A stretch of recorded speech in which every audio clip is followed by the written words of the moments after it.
আজকে সকাল সকাল ঘুম থেকে উঠে গামলাটা খুলতেই দেখি তার ভেতরে ছিল জল রুটি, তাই সেটাকে ঘাপাঘাপ করে সাঁটিয়ে দিলাম।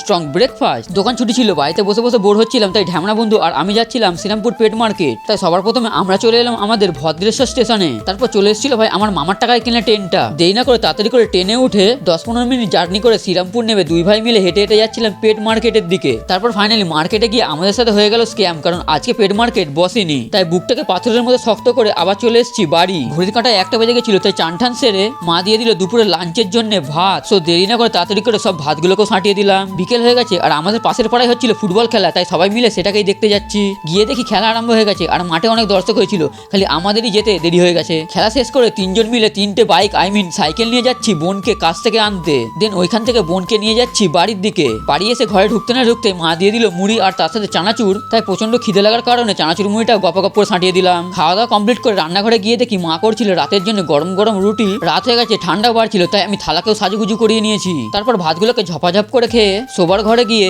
লেপ মুড়ি দিয়ে গভীর নিদ্রায় গিয়ে আজকের মিনি ব্লগটা শেষ করলাম। বাই।